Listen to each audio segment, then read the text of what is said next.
Hey everyone, welcome to this week's video presentation on social context. Meet James, a consumer psychology researcher.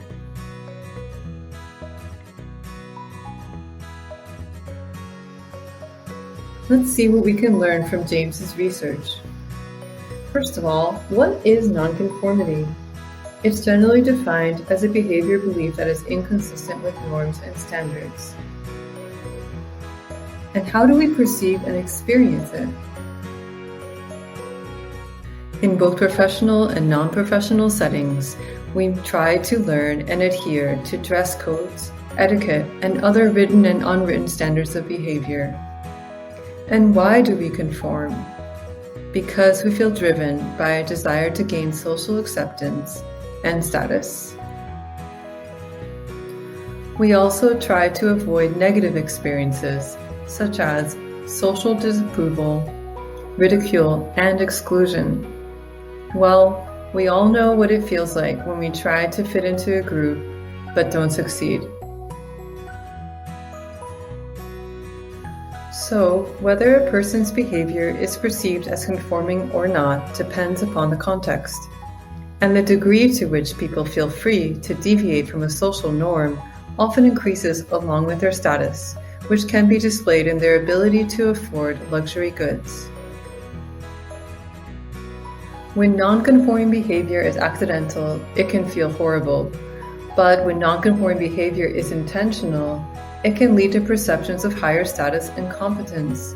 This is because the person appears to have autonomy and also confidence in his or her ability to survive the risks of nonconformity. We call this the red sneakers effect. Since nonconformity often has a social cost, observers may infer that a nonconforming individual is in a powerful position that allows her or him to risk the social cost of nonconformity without fear of losing his or her place in society. It's also important to note that if observers have a high level of need for uniqueness themselves, they are more likely to perceive nonconformity as a sign of greater status and competence. So, is there value in nonconformity? Well, the answer is, it depends. Now that James understands how nonconformity influences how others perceive him, he wonders if others can influence his consumption choices as well. As you can see, James is quite in shape, and since he would like to keep it that way, he wonders if any of his colleagues would make a particularly good lunch partner to help him achieve that. James looks at the example of Sarah, Mary, and Jane. As you can see, Mary is a little curvier, while Jane is very petite. He learns that if Jane would order a lot of food in front of Sarah, Sarah will likely order more food as well. However, if Mary would do the same, Sarah will tend to adjust downward, ordering more than she normally would, but less than if she was ordering after Jane. Interestingly enough, it does not matter whether the food is healthy or unhealthy. On the contrary, if Mary would order a small portion, Sarah would order more than if Jane would do the same. James furthermore learns that cognitive load and appearance self-esteem are important moderators of this outcome. Cognitive load indicates the level of resources Sarah has available to pay attention to Jane's or Mary's order. Appearance self-esteem describes how happy Sarah is with her own appearance. If Sarah is not very happy with her appearance and under a low cognitive load, she will order a smaller order size if she ordered after Mary compared to if she would order after Jane. On the contrary, assuming Sarah is quite happy with her appearance, it does not matter who orders before her. If Sarah is mentally preoccupied, meaning under a high cognitive load, neither her self-esteem nor who orders before her would significantly influence her choice. This does not occur because Sarah does not notice the weight difference between Mary and Jane, but rather because she's too preoccupied to pay attention to their order. All of these effects directly translate from order behavior into consumption behavior. Therefore, James notes that Bob, his more heavy-set colleague who likes to eat a lot, would be a better lunch partner than Jim, who eats the same amount but is very slim. Kate is also very petite, but she eats lightly as well, making her a good lunch partner to achieve James' goal of eating less to stay in shape.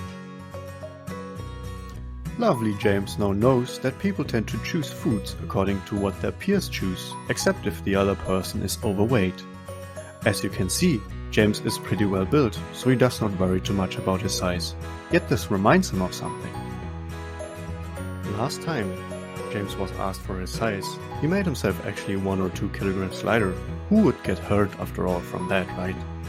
But thinking about that strikes James as odd. Why would he find it okay to lie about his size? James generally considers himself to be an honest person. So why would James find it okay to lie if it was, just a little bit? Turns out that Dan Ariely has also thought about that. In an experiment, he discovered that ordinary people are willing to cheat just a little bit if given the chance to. When he lessened the chance of getting caught to what was essentially zero, people did not actually cheat more, but remained at the same level that they found morally justifiable. However, when people were asked to recall a reminder of good moral behavior, like say the 10 Commandments before the task, they wouldn't cheat at all, regardless of how many commandments they could recall. Now obviously we cannot make people recall the 10 Commandments before every task, that wouldn't be possible in 2020, but Ariely found that making people sign a simple code of honor statement has essentially the same effect.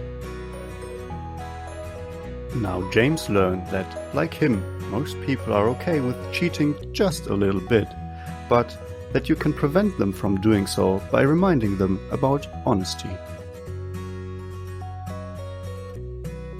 Thinking about morality, that made James wonder, how do ordinary people become incredibly evil up to the point where soldiers, for example, commit war crimes and societies accept stuff like genocides?